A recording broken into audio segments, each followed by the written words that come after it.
तो आज का टॉपिक ये है व्हीटस्टोन ब्रिज। व्हीटस्टोन ब्रिज, ठीक है।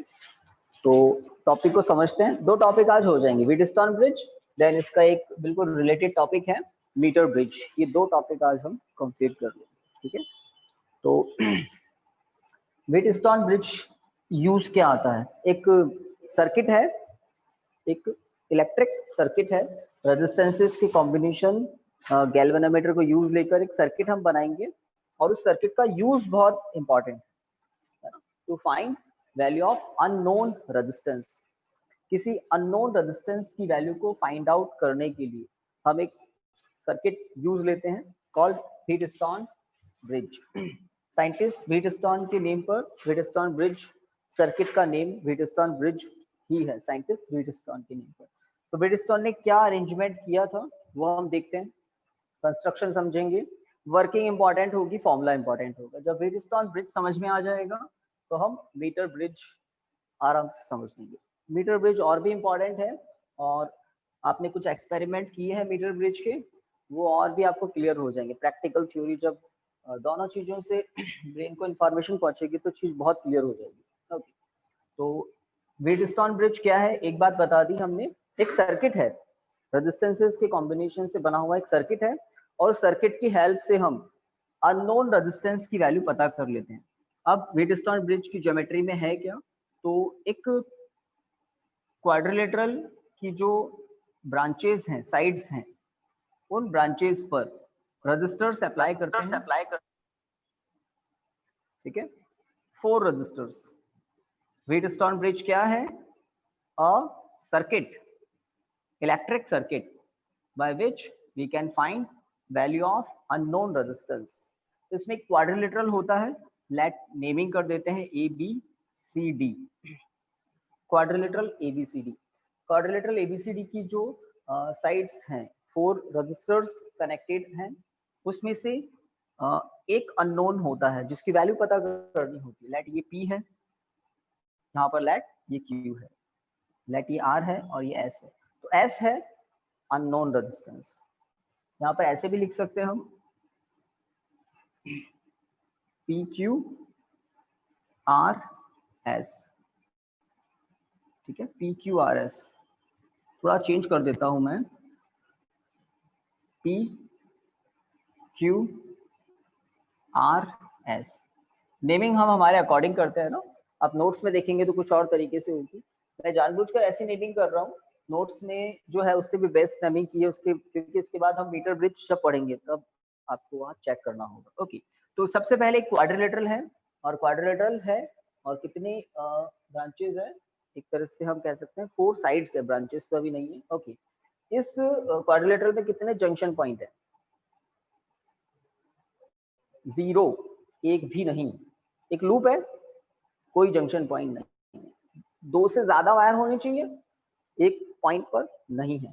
हाँ, अब सर्किट आगे और बन रहा है, तो यहाँ पर एक कनेक्शन दिखा रहा हूं मैं, और वो कनेक्शन किसका है? बैटरी वन वे की। तो एक बैटरी है और एक वन वे की है। अब कितने जंक्शन पॉइंट है? 2 जंक्शन पॉइंट्स आर देयर। कितने हैं? 2। एक ए है, दूसरा सी है। तो ए अब जंक्शन पॉइंट है, सी एक जंक्शन पॉइंट है, ठीक है। तो एक क्वाड्रिलेटरल था ABCD, 4 रजिस्टर्स हैं, PQRS, एस अननोन है, बाकी सब नोन है, ठीक है। अगर हम B पॉइंट, D पॉइंट, ये डायगोनल के एंड से हैं, AC एक डायगोनल होता है, BD दूसरा होता है। तो AC जो डायगोनल है उसके जो एंड है AC, उस इन दोनों एंड के बीच में हमने बैटरी एक वन वे की कनेक्ट कर दिया। एक और डायगोनल है BD डायगोनल के जो एंड हैं, B एंड D एंड, उन दोनों के बीच में एक गैल्वेनोमीटर कनेक्ट कर दिया गया, अ सेंसिटिव गैल्वेनोमीटर। ये गैल्वेनोमीटर हमें करंट के होने या नहीं होने की इंफॉर्मेशन देता है। BD ब्रांच में करंट होगा तो बता देगा, नहीं होगा तो बता देगा नहीं है। डिफ्लेक्शन होगा तो इसका मतलब करंट है, डिफ्लेक्शन 0 है इसका मतलब करंट नहीं है, ठीक है। तो व्हीटस्टोन ब्रिज का जो प्रिंसिपल है वो यही है, it works on the principle of zero deflection. अगर 1 मार्क का क्वेश्चन आ जाए, right the principle of Wheatstone bridge, या प्रैक्टिकल एग्जाम के दिन पूछ ले मीटर ब्रिज किस प्रिंसिपल पर वर्क करता है, तो मीटर ब्रिज व्हीटस्टोन ब्रिज के प्रिंसिपल पर वर्क करता है। फिर ऐसे पूछ लेते हैं व्हीटस्टोन ब्रिज का क्या प्रिंसिपल है, what is the principle of Wheatstone bridge, तो आप कहेंगे zero deflection, null deflection, it works on the principle of null deflection, zero deflection. तो गैल्वेनोमीटर में जब जीरो डिफ्लेक्शन आता है तब हमारे पास एक फॉर्मूला होगा, उस फॉर्मूले से हम अननोन रेजिस्टेंस पता कर लेंगे as in terms of P Q and R, P Q and R, ठीक है। तो देखिए अब कितने जंक्शन पॉइंट है, 4 ए सी बी डी हो गए ना, सबके सब जंक्शन पॉइंट हो गए। अब करंट को डिवाइड अगर हम करें तो करंट ए पॉइंट पर जाकर डिवाइड हो जाएगा, लेट ऊपर I1 और नीचे I2। करंट I दो पार्ट में डिवाइड हो गया, I1 I2, तो I1 प्लस I2 क्या होगा, I के इक्वल, या I क्या होगा, I1 प्लस I2 के इक्वल। ये I1 करंट B पॉइंट पर डिवाइड होगा, फर्दर डिवाइड होगा I1 करंट कहां पर, B पॉइंट पर, B पॉइंट पर। अब करंट के डिवाइड होने के दो केस हैं, अगर B पर पोटेंशियल, B जंक्शन पॉइंट पर पोटेंशियल ज्यादा है D के प्लेस पर, है ना, D के रेस्पेक्ट में या D के कंपैरिजन में B पर पोटेंशियल अगर ज्यादा है, B पर पोटेंशियल अगर ज्यादा है तो गैल्वेनोमीटर में करंट इस डायरेक्शन में फ्लो होगा, हाई पोटेंशियल से लो पोटेंशियल की तरफ। दूसरा केस, अगर, ये सबसे इंपॉर्टेंट बात है इस टॉपिक की, अगर B पर पोटेंशियल कम है और D जंक्शन पॉइंट पर पोटेंशियल ज्यादा है तब करंट की डायरेक्शन क्या हो जाएगी, रिवर्स, मतलब इनवर्स हो जाएगी, रिवर्स मतलब ये, बिल्कुल ठीक है, ये हो जाएगा। एक और इंपॉर्टेंट केस, अगर B पर पोटेंशियल D पर पोटेंशियल इक्वल हो तो करंट मूव ही नहीं करेगा, गैल्वेनोमीटर का निडल जीरो पर आ जाएगा, करंट होगा ही नहीं ब्रांच में, और यही सबसे इंपॉर्टेंट कंडीशन है। हाँ, व्हीटस्टोन ब्रिज थोड़ा सा अनकंफर्टेबल इसलिए होता है, थोड़ा सा इसलिए हमारे लिए कम यूजफुल है, बिकॉज इसमें 4 रेजिस्टेंसेस जो हैं उनमें पी क्यू की वैल्यू तो फिक्स होती है, पी रजिस्टर क्यू रजिस्टर की वैल्यू फिक्स होती है, इसको बदला ही नहीं जा सकता, ठीक है। पी अपॉन क्यू का रेशो हमें पता होता है, पी बाय क्यू पता होता है या क्यू बाय पी पता होता है, ठीक है। जब भी कंपनी व्हीटस्टोन ब्रिज बनाती है इस पर लिखा हुआ होता है पी बाय क्यू की वैल्यू कितनी है, आइदर 1 या हाफ या 2 इस तरह से होती है। तो पी बाय क्यू की वैल्यू मालूम होती है हमें, in general P by Q की वैल्यू सेम होती है, 1 होती है। आर जो होता है ये होता है रेजिस्टेंस बॉक्स, रेजिस्टेंस बॉक्स आपने देखा हुआ जिससे हम डिफरेंट रेजिस्टेंस अप्लाई करते हैं, प्लस उसकी वैल्यू हमें पता होती है। तो कैपिटल आर क्या होता है, नॉन वेरिएबल रेजिस्टेंस। क्या कह रहा हूं मैं, नॉन वेरिएबल रेजिस्टेंस, मतलब इसको हम बदल सकते हैं, इसकी वैल्यू हमें पता होती है, non variable resistance. P by Q की वैल्यू पता होती है, आर की वैल्यू हमें पता होती है, पी की वैल्यू पता नहीं होती, क्यू की पता नहीं होती है, पी बाय क्यू की वैल्यू पता होती है, रेशो पता होता है, आर की वैल्यू हमें पता होती है। एस वो अननोन रेजिस्टेंस होता है जिसकी वैल्यू पता करनी है, इसकी वैल्यू हमें नहीं पता होती। कोई वायर है लाइट में, अब हम आर की वैल्यू को चेंज कर सकते हैं, हमारे कंट्रोल में होता है आर, हम आर की वैल्यू को चेंज करते हैं, गैल्वेनोमीटर में करंट कम ज्यादा हो जाता है।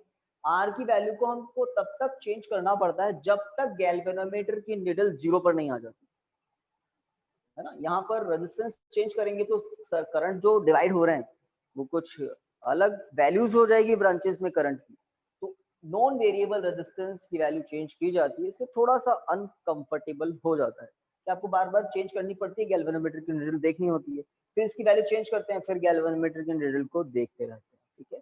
तो जब आर की एक पर्टिकुलर वैल्यू पर गैल्वेनोमीटर जीरो डिफ्लेक्शन देता है तब हम क्या कहते हैं, व्हीटस्टोन ब्रिज बैलेंस्ड कंडीशन में आ गया। जब व्हीटस्टोन ब्रिज बैलेंस कंडीशन में आ जाता है तो क्या होता है, तो इस बीडी ब्रांच में करंट फ्लो नहीं होता है और गैल्वेनोमीटर की निडल, गैल्वेनोमीटर में जो करंट है वो क्या होता है, जीरो, IG जीरो।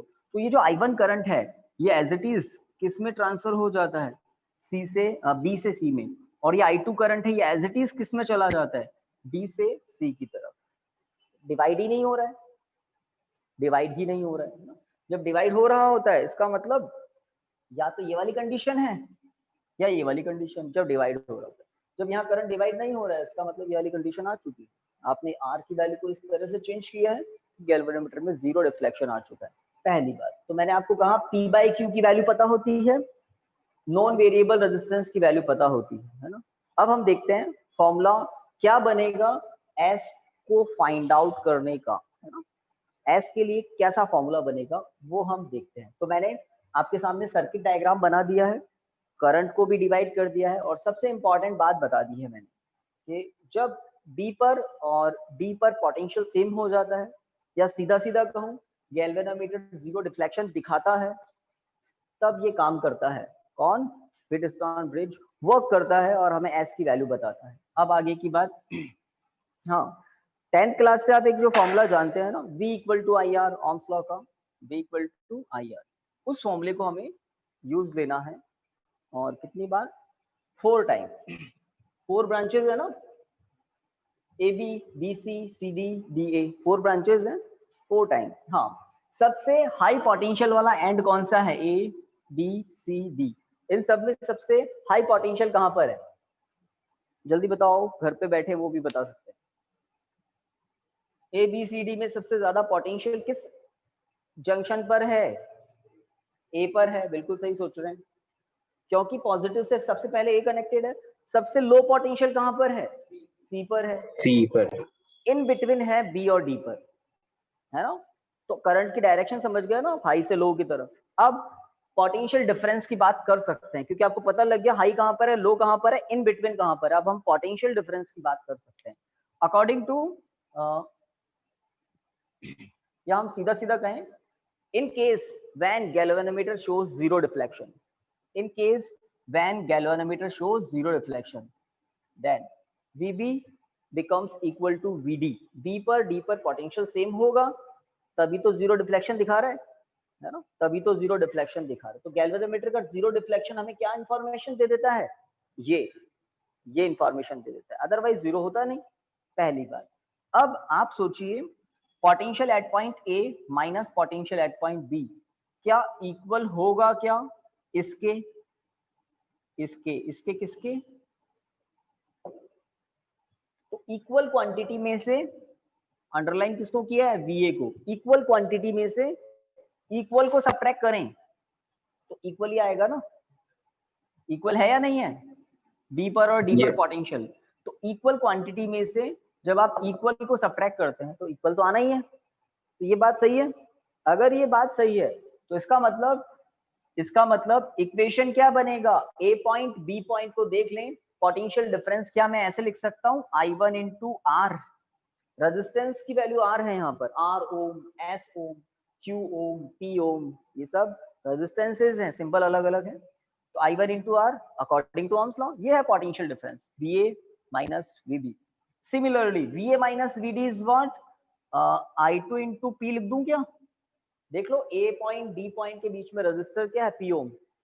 P तो सिंबल है, P ओम। I2 इसमें करंट है, बिल्कुल ठीक बात है। तो P by R equal to I1 upon I2, P by R equal to I1 upon I2, है ना। कॉन्सेप्ट को सीखना है। जो आपके पास नोट्स सेंड किए हैं, आप PQRS उसके अकॉर्डिंग करना, मेन कॉन्सेप्ट को आपको देखना है। ABCD चेंज नहीं किए मैंने, PQRS आपके अकॉर्डिंग कंफर्टेबली चेंज कर सकते हो, पहली बात, ठीक है, ठीक बात है ना। तो ये इंपॉर्टेंट बात थी। सिमिलरली एक और बात, क्योंकि हाई में से लो को सब्ट्रैक्ट कर रहे हैं, high potential minus comparatively low potential, क्या ऐसा कर सकते हैं? VB माइनस VC, C सबसे लोएस्ट है ना, VB minus VC equal to, आप समझ गए होंगे, VD minus VC। Equal quantity में से इक्वल को सब्ट्रैक्ट कर रहा हूं, और हाई में से लो को, सबसे हाई ये था, फिर ये थोड़ा कम, ये सबसे कम, तो इस तरह से लेफ्ट टू राइट। अब आप बताइए ओम्स लॉ के अकॉर्डिंग ब्रांच को देखो, BC ब्रांच को अगर हम देखते हैं तो I1 into S, current I1 है 100%, क्योंकि गैल्वेनोमीटर में तो कोई करंट जा नहीं रहा है, okay, equal to I2 into Q, बिल्कुल ठीक बात। सिमिलरली तो जैसे हमने I1 बाय I2 रेशियो बनाया था RHS में, यहां पर भी देख लें तो Q by S equal to I1 by I2, सही है, उल्टा तो नहीं किया, बिल्कुल ठीक है। तो इक्वेशन 1 इक्वेशन 2 का RHS सेम है, LHS को कंपेयर करके सेम कर देते हैं, ठीक है। तो इस तरह से आपको एग्जाम में करना होता है अगर आ जाए तो। है ना, फ्रॉम इक्वेशन 1 एंड 2 क्या कर सकते हैं, P by R equal to Q by S, so S equal to Q upon P into R, ठीक है क्या ये, ठीक है ना? Yes, sir. तो ये दोनों ही एक्सप्रेशन काम के हैं, इसको कहते हैं, जहां पर मैंने स्टार लगाया है, necessary condition for balanced Wheatstone bridge, necessary condition for balanced Wheatstone bridge. तो अगर ऐसी सिचुएशन कहीं मिल जाए, P upon R equal to Q upon S या P upon Q equal to R upon S, इसको ऐसे लिख सकते हैं ना, ये था ना यहाँ पर P upon Q equal to R upon S, इसके रिप्रेजेंटेशन के 4 मेथड हो सकते हैं। देखो क्रॉस मल्टीप्लाई करके ऐसे लिख सकते हैं ना, Q को R को इंटरचेंज किया है, तो अगर ऐसी कुछ रेशो सेम आ जाए, इसको ध्यान से देखें अब, P by R equal to, सही है क्या ये, Q बाय S, ठीक है ना, P by R Q by S, सही चल रहा है। मेथड देखो, पहले इसका इससे रेशियो, फिर इसका इससे रेशियो इक्वल आ रहा है, इसको देखो तो P by Q equal to R upon S। तो ऐसी कहीं कंडीशन दिख जाए, क्वेश्चन आते हैं, तब जो BD ब्रांच है उसमें करंट फ्लो नहीं होता है। This is the necessary condition for balanced Wheatstone bridge. तो वाइस वर्सा, दोनों तरफ से बता दिया, अगर गैल्वेनोमीटर में करंट 0 है तो 100% रेशियो इक्वल होंगे। अब उल्टा, अगर रेशियो इक्वल मिल जाए, गैल्वेनोमीटर की इंफॉर्मेशन ही आपके पास नहीं, गैल्वेनोमीटर है ही नहीं आपके पास, अगर ये रेशियो आपको बता दे कि इक्वल है, तो 100% आप समझ जाएंगे बीडी ब्रांच में करंट नहीं होगा, है ना। तो अब उल्टी बात भी हमने कर ली, और ये एक्सप्रेशन है, this is the expression for balanced Wheatstone bridge. तो इंपॉर्टेंट बात एक ही थी, और वो क्या थी, नॉन वेरिएबल रेजिस्टेंस की वैल्यू चेंज की जाती है, और तब तक जब तक गैल्वेनोमीटर 0 डिफ्लेक्शन नहीं दिखा दे, जब दिखा देता है तब हम ये काम शुरू करते हैं, ठीक है ना। इक्वेशन 1, फिर राइट साइड से आपको इक्वेशन 2 मिल जाता है ना। इसको 2 पार्ट कर दें, लेफ्ट साइड से एक इक्वेशन, राइट साइड से दूसरा इक्वेशन, डन। तो एक इजी टॉपिक है Wheatstone bridge, but easy topic भी समझना होता है एक बार। अब हम बात कर सकते हैं मीटर ब्रिज की, उससे पहले एक दो क्वेश्चन, तो अभी अभी कुछ सीखा है, तो सीखा हुआ यूज लेते हैं तो पक्का हो जाता है।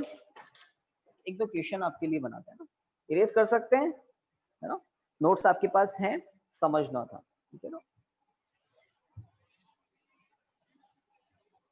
तो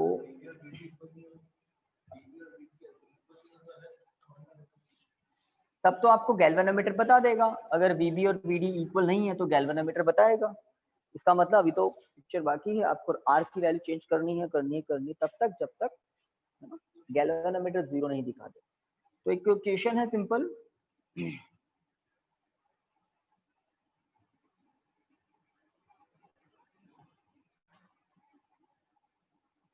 बड़े ट्रेडिशनल क्वेश्चन है,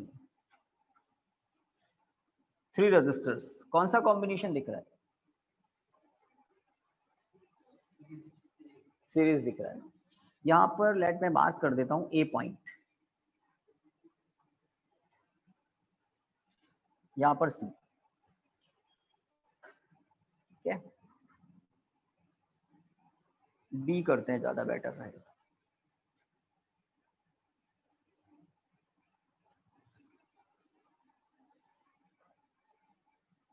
C पॉइंट, 5 रजिस्टर्स हो गए, ठीक है, वैल्यू लिखते हैं 3 ओम, 3 ओम,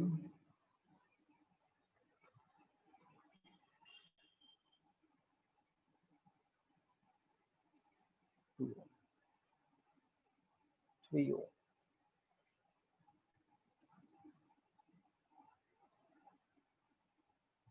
2 नहीं लेता, 1.5 ओम,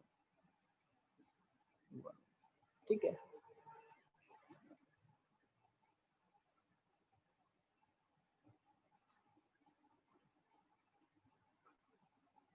तो 5 रेजिस्टेंसेस आपको दिख रहे हैं। एक सोर्स मतलब एक बैटरी अप्लाई की है ऑफ वोल्टेज 12 वोल्ट है ना, और सर्किट में करंट दिखाया है आई, हाई वोल्टेज से लो वोल्टेज की तरफ आई करंट।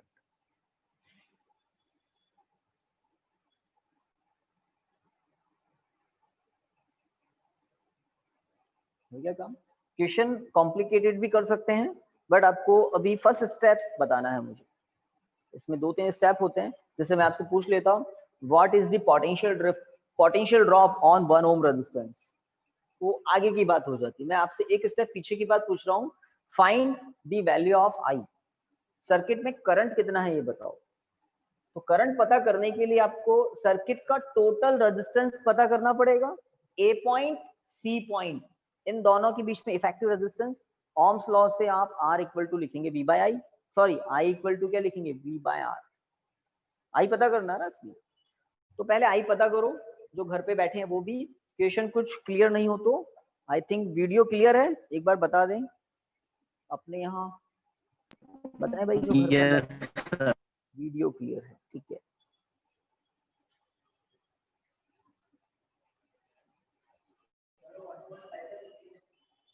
पॉइंट लगा देता हूँ, सही बात आपने बोल दी, 1.5 है ना, आई थिंक अब दिख रहा होगा।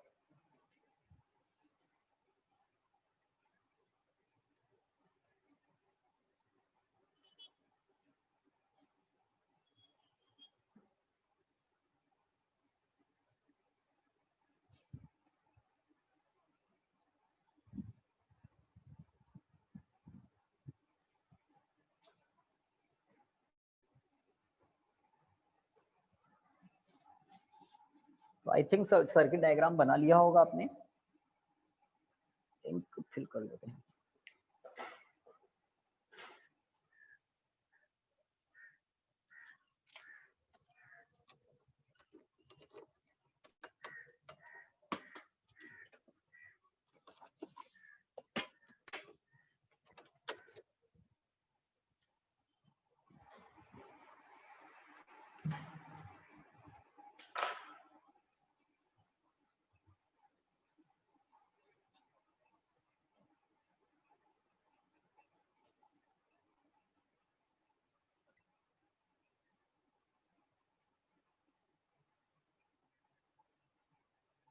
ये क्लास अपन 12 तक ले लें, दिक्कत थोड़ी है, 12 तक ले लेना। ऐसा तो नहीं है कोई को दिवाली का ज्यादा शौक है कुछ। मैथमेटिक्स का हाँ तो ठीक है, टाइमिंग क्या होगा अभी पता नहीं। हाँ तो ठीक है, 5 to 6 क्लास हो जाएगी फिर टेस्ट। हाँ इसका कुछ हुआ इलाज?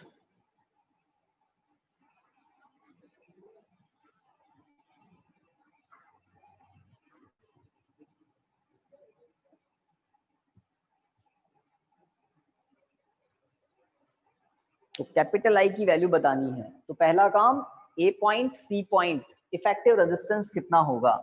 अभी अभी जो कुछ सीखा है उसको यूज लेना है। मैंने जानबूझकर ABCD कुछ इस तरह से मार्क किए हैं कि आपको व्हीटस्टोन ब्रिज दिखे। PQRS सोचो कौन है, गैल्वेनोमीटर की जगह कौन है। जिस ब्रांच में करंट नहीं हो उसको हटा सकते हो आप, जिस ब्रांच में करंट नहीं है उसका कोई मतलब नहीं है ना। तो आ गया,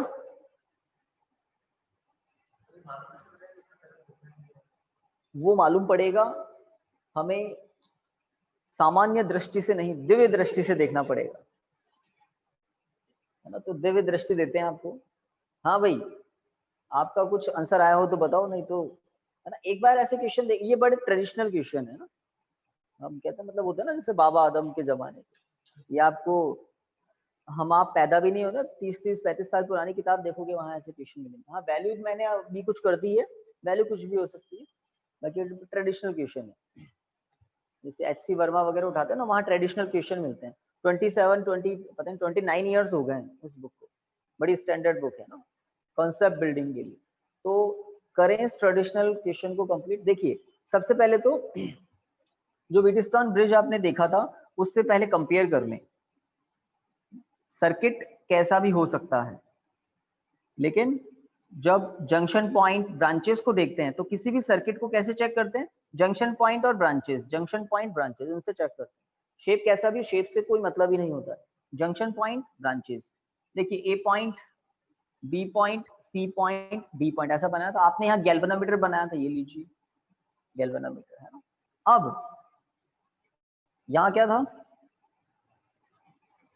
पी क्यू आर एस ऐसा कुछ था ना।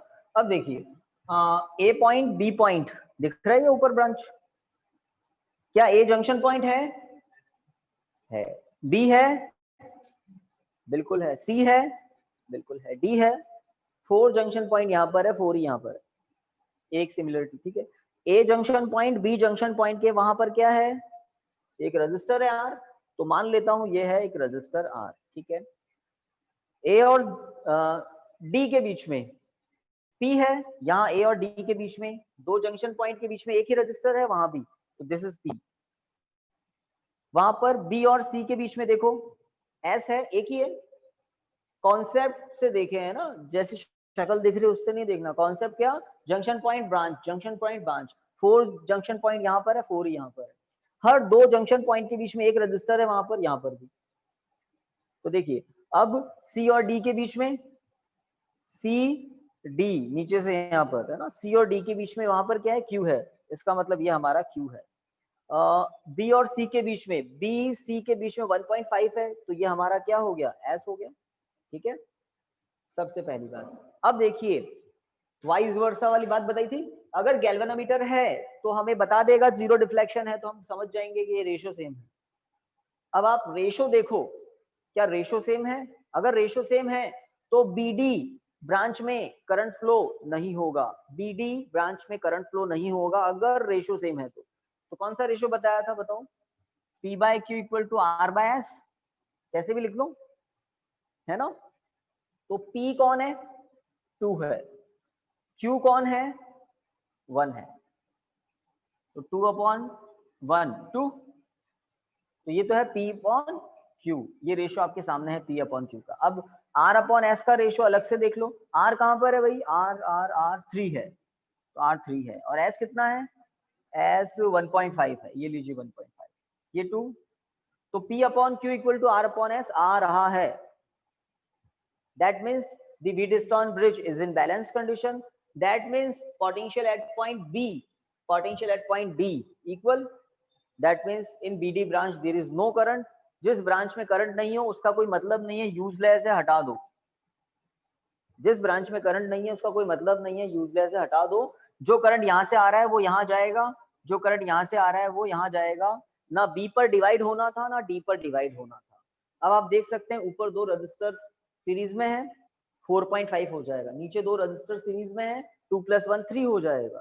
4.5 3, 4.5 ऊपर 3 नीचे, पैरेलल में है। कैपिटल आर आएगा पहला स्टेप, आर आ जाएगा, वी दिया हुआ है, आई पता कर लोगे। सबसे इंपॉर्टेंट काम था रेशो पता करना, क्या ये हो रहा है?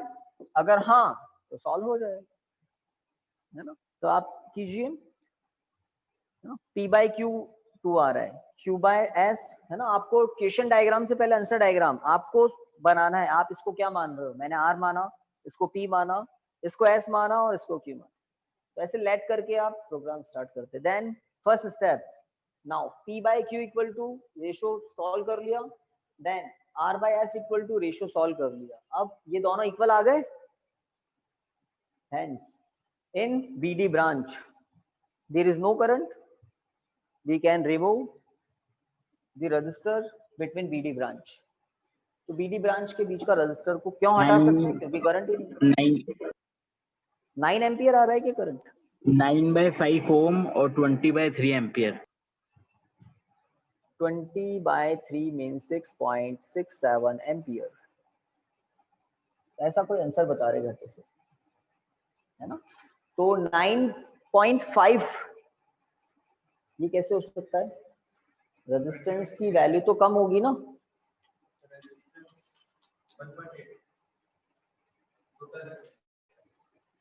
ओके 1.8 ओम टोटल रजिस्टर 1.8 ओम। तो सर्किट का टोटल जो रजिस्टर है उसको R डैश जो भी आप एज्यूम करें, और वो कितना है 1.8 ओम। तो ठीक है, I equal to V by circuit का जो भी रजिस्टर है, V की वैल्यू 12 है और इसकी 1.8, तो मे भी आ जाना चाहिए 20/3 एम्पियर। डन ना। अब मुझे बताओ, अगर सर्किट का करंट आपको मिल गया, सब कुछ मिल गया, आपसे पूछें इस 1 ओम रजिस्टर पर पोटेंशियल ड्रॉप कितना होगा, ऐसे क्वेश्चन बनते हैं, अच्छे क्वेश्चन, थोड़े से अच्छे, 2 से 3 स्टेप काम में आते हैं। इस 1 ओम पर पोटेंशियल ड्रॉप कितना होगा,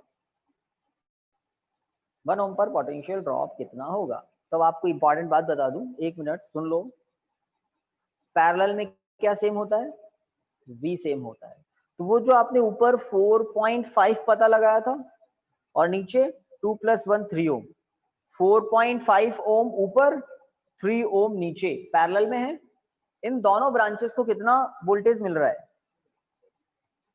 मिल रहा है ना, बिल्कुल मिल रहा है। तो आप इस ब्रांच में करंट पता लगा सकते हैं क्या,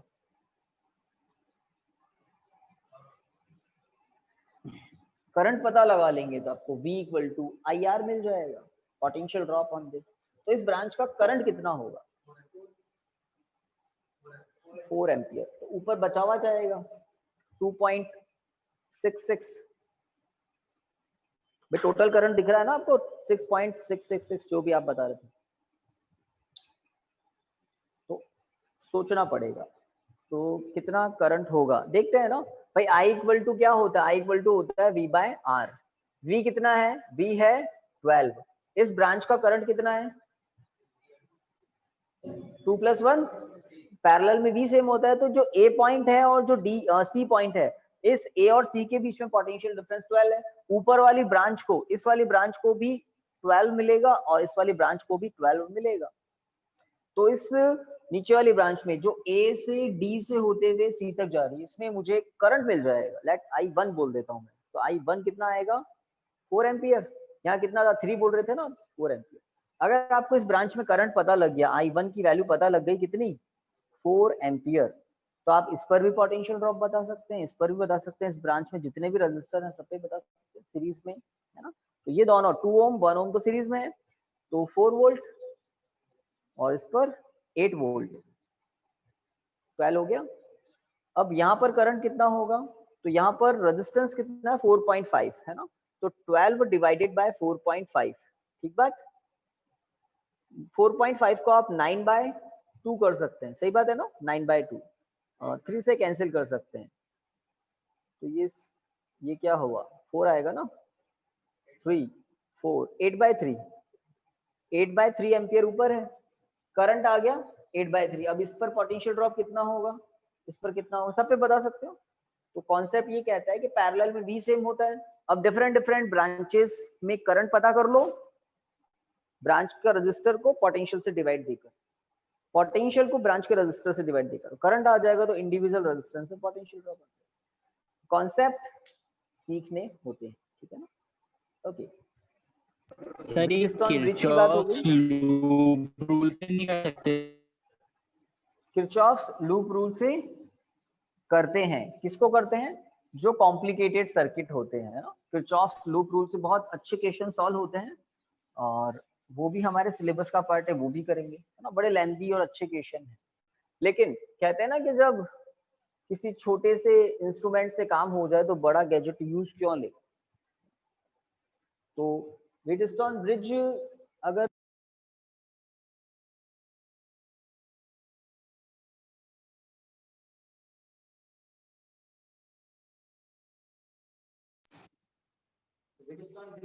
बन रहा है, तब Kirchhoff's loop rule, Kirchhoff's junction rule को यूज लेते हैं। चलिए आगे बढ़ सकते हैं, आज का सेकंड टॉपिक स्टार्ट करते हैं, मीटर ब्रिज। व्हीटस्टोन ब्रिज ही होता है, थोड़ा सा कंफर्टेबल होता है। व्हीटस्टोन ब्रिज थोड़ा अनकंफर्टेबल होता है, क्योंकि उसमें आर की वैल्यू को तब तक चेंज करना पड़ता है जब तक जीरो डिफ्लेक्शन नहीं मिल जाए। देखिए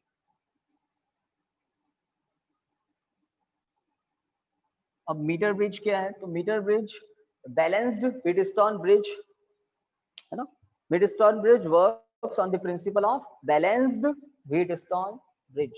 इसका एक सर्किट डायग्राम है, इंपॉर्टेंट है, वो देखेंगे। देन उसके बाद में उसकी वर्किंग और उसका फॉर्मूला। देखिए मीटर ब्रिज में एक वुडन बोर्ड होता है, उस वुडन बोर्ड के ऊपर कॉपर की स्ट्रिप्स कनेक्टेड होती है, 3 strips, 2 of L shaped, 1 is a straight copper strip. एक एल शेप की स्ट्रिप है और जो डॉट आपको दिख रहा है ये कनेक्टिंग स्क्रूज होते हैं, कनेक्टिंग स्क्रूज, यहाँ से कॉपर के वायर्स को कनेक्ट करते हैं।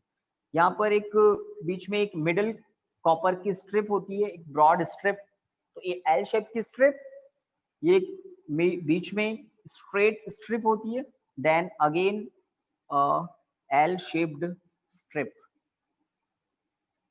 ओके, पहली बात तो ये। और ये जो मेटल की स्ट्रिप्स है ये कहाँ पर होती है? एक वुडन बोर्ड पर, ठीक है। यहाँ पर ये जो डॉट दिख रहे हैं ये सब कनेक्टिंग स्क्रूज हैं। तो ये लेट ए स्क्रू है, ए स्क्रू से सी स्क्रू तक, है ना, बीच में बी नहीं है, ए से सी तक 1 मीटर लॉन्ग वायर होता है। Uniform area of cross section का 1 मीटर लॉन्ग वायर होता है। ये एक अलॉय का होता है, मैग्नीन और कॉन्स्टेंटन, नोट्स में मिल जाएंगे आपको नाम, मैग्नीन कॉन्स्टेंटन। ओके, अब ये जो कॉपर की स्ट्रिप्स हैं एल शेप की है 2 और एक बीच में है, ये जो मिडिल स्ट्रिप है स्ट्रेट, इसके भी मिडिल पॉइंट को स्क्रू है, बी पॉइंट नाम दे दिया। ए दिख रहा है, बी दिख रहा है, सी दिख रहा है, ठीक है। कॉपर की जो स्ट्रिप्स हैं वो ब्रॉड क्यों लेते हैं?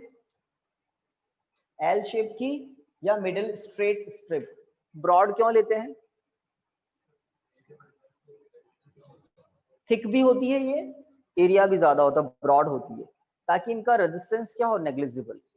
आपको रेजिस्टेंस बॉक्स दिखाए थे, बड़े बड़े मेटल के क्यूब, तो जितनी ब्रॉड होगी, जितना एरिया ज्यादा होगा, उतना रेजिस्टेंस नेग्लिजिबल होता है। तो इन कॉपर के स्ट्रिप्स का कोई रेजिस्टेंस नहीं होता। हाँ, ये बीच में ए से सी तक जो वायर है, वायर बहुत फाइन होते हैं, रेडियस बहुत कम होती है, तो इनका रेजिस्टेंस होता है। ए से सी तक जो वायर है इसका रेजिस्टेंस होगा, पहली बात एसी वायर का रेजिस्टेंस होगा अच्छा खासा। ओके, यहाँ पर अप्लाई करते हैं एक आरबी, आरबी मतलब रेजिस्टेंस बॉक्स, रेजिस्टेंस बॉक्स। तो रेजिस्टेंस बॉक्स एक ऐसा बॉक्स है जिसमें बहुत सारे रेजिस्टेंसेस होते हैं, हमारी नीड के अकॉर्डिंग हम अप्लाई कर सकते हैं। सबसे अच्छी बात, रेजिस्टेंस बॉक्स में जो रेजिस्टेंसेस होते हैं उसकी वैल्यू हमें पता होती है, ठीक है, आरबी।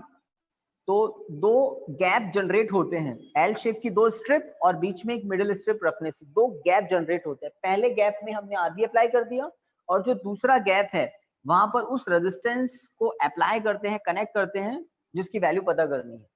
तो एस वो अननोन रेजिस्टेंस है जिसकी वैल्यू पता करनी है, उसकी वैल्यू को फाइंड आउट करना है, ठीक है। ए से सी तक वायर की लेंथ कितनी होती है? 1 मीटर 100 सेंटीमीटर। और इस एसी वायर के बिल्कुल पैरेलल एक स्केल कनेक्टेड होती है, एक स्केल फिट कर देते हैं वुडन बोर्ड पर। तो ए से सी तक जो वायर है वहां पर एक स्केल पैरेलल कनेक्ट होती है, जिससे आपको वैल्यू मिल जाती है 0, इस तरह से एक स्केल होती है, ठीक है।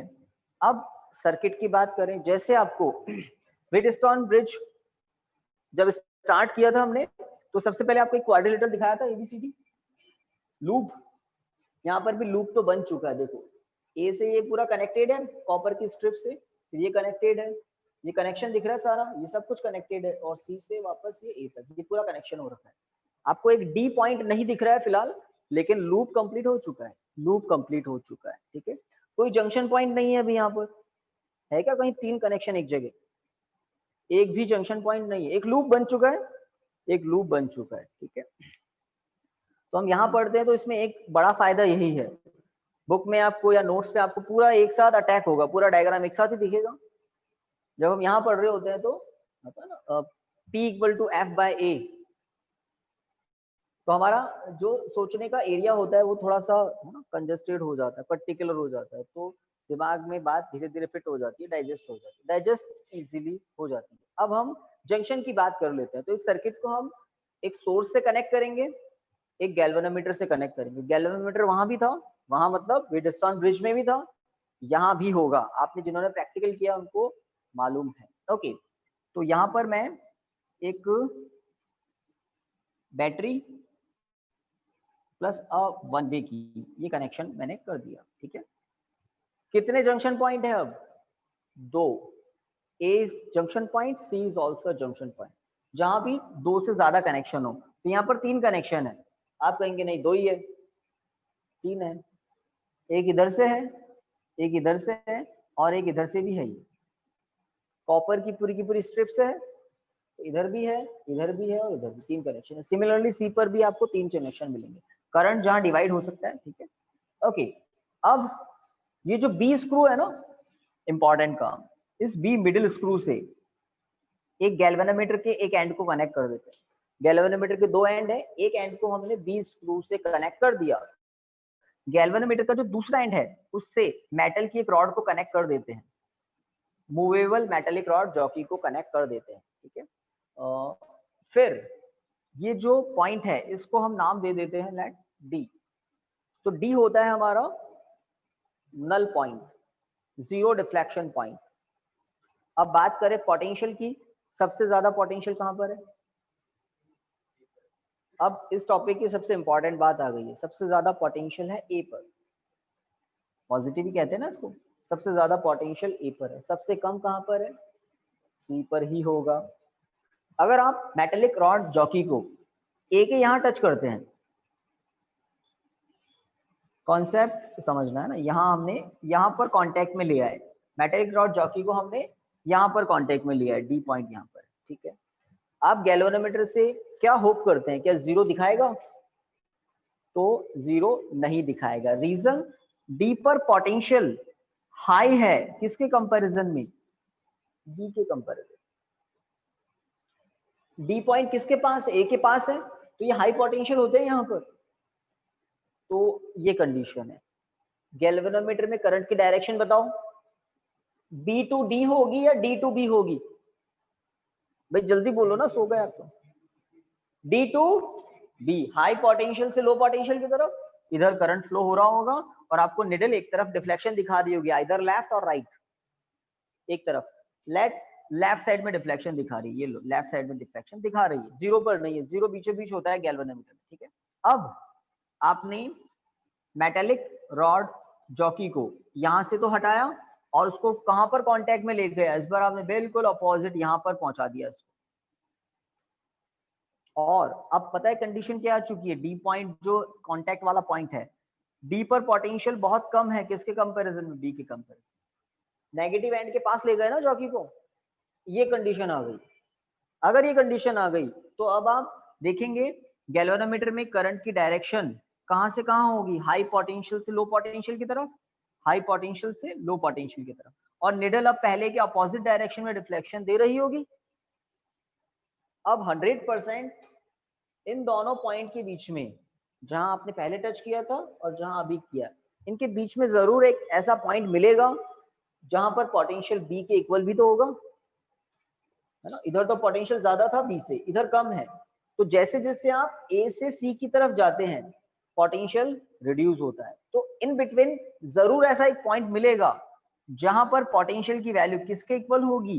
बी पर पोटेंशियल के इक्वल होगी। सही बात, मिलेगा।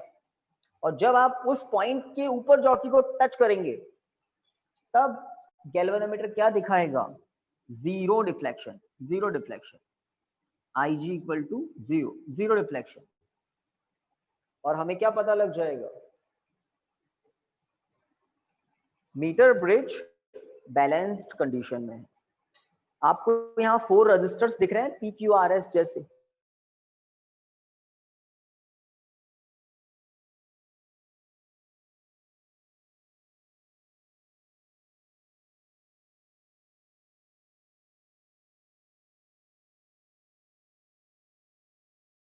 सर वीडियो पॉज हो गई।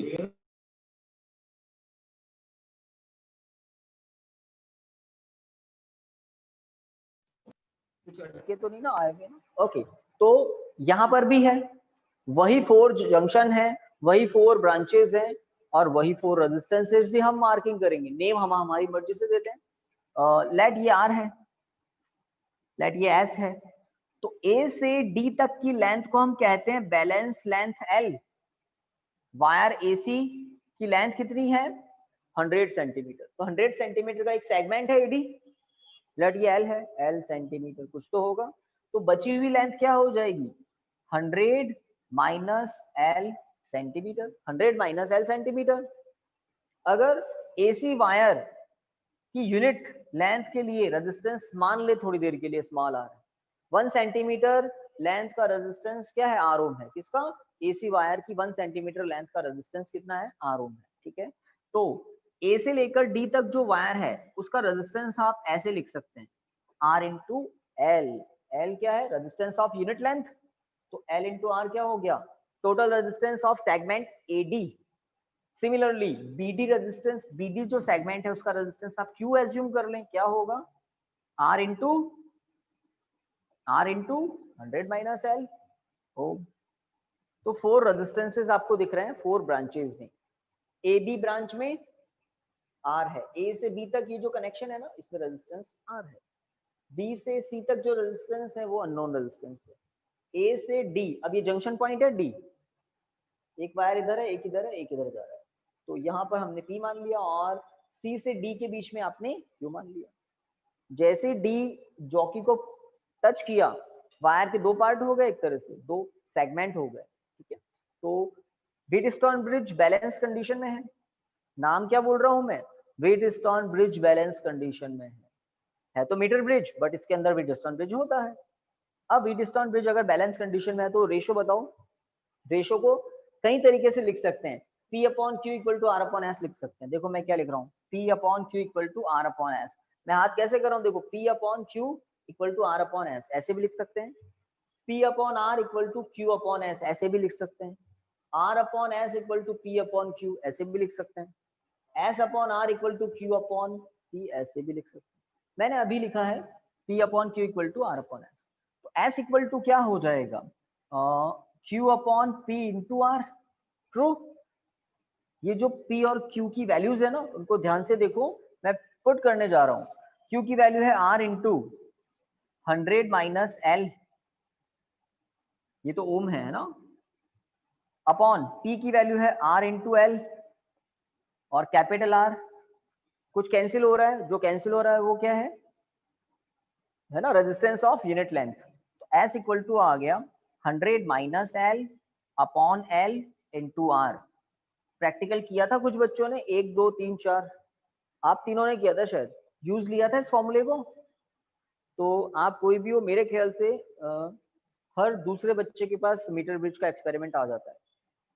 3 एक्सपेरिमेंट है, रजिस्टिविटी वाला, सीरीज कॉम्बिनेशन को वेरीफाई करने वाला, पैरेलल कॉम्बिनेशन को वेरीफाई करने वाला, तो फॉर्मूला यूज लेना पड़ता है। तो ये है फॉर्मूला जिससे आप पता लगा सकते हैं। कैसे पता लगा सकते हैं, मीटर ब्रिज इतना कंफर्टेबल होता है, इतना इजी होता है एक तरह से, ये जो स्केल है इस स्केल से एल पता लग जाता है, वहीं पर मीटर ब्रिज में सब कुछ दिखता है, तो मीटर ब्रिज में जो स्केल है वहां से एल पता लग जाता है। पहली बात, रेजिस्टेंस बॉक्स से जो रेजिस्टेंस आपने अप्लाई किया है वो वहां दिख रहा होता है, लिखा हुआ होता है, तो आर की वैल्यू एल की वैल्यू मीटर ब्रिज के सेटअप पर क्लियर दिख रही होती है, इस फॉर्मूले में वो वैल्यू पुट करनी होती है और आपको एस पता लग जाता है ना। एस के अकॉर्डिंग एल चेंज होता है ना। आपको ए से सी के बीच में किसका पता लगाना है, बस डी पॉइंट का। व्हीटस्टोन ब्रिज से कंफर्टेबल क्यों है, उसमें तो आर की वैल्यू को बार बार रिमूव करना होता है, कनेक्ट करना होता है, रिमूव करना होता है, कनेक्ट करना होता है, कब तक, जब तक गैल्वेनोमीटर जीरो डिफ्लेक्शन नहीं दे। यहाँ पर ऐसा कनेक्शन और डिसकनेक्शन नहीं करना होता है, यहाँ पर फटाफट मेटेलिक रॉड जॉकी को इधर उधर स्वैप करते हैं, फटाफट आपको देखना होता है कि कहाँ जीरो डिफ्लेक्शन आ रहा है, और डी पॉइंट जिस पर जीरो डिफ्लेक्शन आ रहा है उससे लेंथ ले लो, इस फॉर्मूले में वैल्यू पुट कर दो। तो सर मीटर एक ब्रिज बार ये से मीटर ब्रिज वापस एक्सप्लेन कीजिए ना, समझ में नहीं आया। मीटर ब्रिज डिस्कनेक्ट हो गया था क्या, यस सर। है ना। तो आपको मीटर ब्रिज में क्या देखना होता है, मैं एक ही बात को ज्यादा इंपॉर्टेंस देता हूँ जिसको आपको भी देना है। मीटर ब्रिज में एक व्हीटस्टोन ब्रिज है और हमने अल्फाबेट्स भी वही यूज लिए हैं, आपको भी वही देखना है ना। A point B point, C point, D point, और यहाँ पर आप लेते हैं galvanometer. This is the circuit of Wheatstone bridge. ठीक है, कंपेयर कीजिए, यहाँ पर ए पॉइंट है, बी है, सी है, डी है। ठीक है, नेमिंग कर देते भाई, बातें नहीं। पी कहाँ पर लिया था, आर, यहाँ एस लिखूं या यहाँ? ठीक है, तो कंपेयर करें। This is junction point A, this is junction point A, A से बी के बीच में। अब ध्यान यही देना है कि ये कॉपर की स्ट्रिप है, इसका मतलब ए का कनेक्शन यहाँ से है और यहाँ से है और यहाँ से है। तो ए से बी के बीच में कौन है, रेजिस्टेंस बॉक्स, उसका रेजिस्टेंस यहाँ पर भी है। अब बी से सी के बीच में देखिए, इसी तरह से ये बी पॉइंट है और यहाँ से ये करंट जाएगा, इधर से जाएगा, इधर से जाएगा, सी तक पहुंचेगा। तो करंट का फ्लो ए बी और सी के बीच में इस तरह से होगा। तो बी और सी के बीच में यहाँ पर एस है, यहाँ पर भी है। अब यहाँ देखिए, ए से डी के बीच में यहाँ पी है। इंपॉर्टेंट बात, यहाँ पर जहां आप जॉकी टच करते हैं एसी वायर पर, वो एक जंक्शन पॉइंट हो जाता है। एक करंट इधर है और ये, तो तीन रास्ते हो गए करंट के लिए, है ना। ए से डी के बीच में जो एल लेंथ है, एल लेंथ के वायर का रेजिस्टेंस क्या है, R into L, where R is what, resistance of unit length. तो P is the resistance of segment A D of length L. ठीक है, तो D is the junction point, A is the junction point, here is the resistance P, here is length L, L length का resistance P यहाँ पर भी है। D से C के बीच में, D से C के बीच में 100 माइनस L लेंथ है और उसका रेजिस्टेंस कुछ तो होगा, लेट Q, कुछ तो होगा, let Q। This is the Wheatstone bridge. और आप अगर डायगोनल के एंड देखें, है ना, A C के बीच में बैटरी वन वे की है। यहाँ भी आप देख सकते हैं ए पॉइंट सी पॉइंट के बीच में क्या है, बैटरी वन वे की। यहाँ पर बी और डी के बीच में गैल्वेनोमीटर है, यहाँ पर भी वही है, बी और डी के बीच में क्या है, गैल्वेनोमीटर। तो मीटर ब्रिज के अंदर व्हीटस्टोन ब्रिज था ही, बस थोड़ा सा कंफर्टेबल है। जल्दी आंसर आते हैं, जल्दी आंसर आते हैं। और लैब में आपको, आपकी स्कूल्स में फिजिक्स लैब में यही मिलता है, हमने भी यही रखा हुआ है, क्योंकि आपके सिलेबस में भी मीटर यही है। ओके, प्रैक्टिकल में यही है, थ्योरी में दोनों है, व्हीटस्टोन ब्रिज भी है, मीटर ब्रिज भी। ठीक है, कुछ क्लियर हुआ? हाँ भाई, सर कुछ तो फर्क पड़ा है ना। तो टाइम बताइए क्या हुआ। तो दो टॉपिक हमें करने थे, और जैसे एप्लीकेशन व्हीटस्टोन ब्रिज के वैसे इसके भी, इसके थोड़े इजी हैं, क्योंकि फॉर्मूला बहुत इजी फॉर्मूला है ये। कैसे आया, पहुंच जाएंगे यहाँ तक। तो आपका, अगर आप हाथ से नोट्स लिख लेते हैं तो बहुत अच्छी बात है। कुछ बच्चों ने स्पाइरल बाइंडिंग कर ली, तो आप प्रैक्टिस कर लेना घर पर रफ में, है ना। फिजिक्स में सर्किट डायग्राम की भी प्रैक्टिस जरूरी होती है, इसकी भाई आपको फटाफट प्रैक्टिस करनी होती है। देखा, देखकर हमारे ब्रेन में जो पिक्चर बनती है उसको एक बार अपने हाथ से बना दो, पक्का हो जाता है। चलिए, थैंक यू स्टूडेंट्स, कल मिलते हैं आगे कुछ नए टॉपिक। Thank you sir. बिल्कुल ठीक, थैंक यू।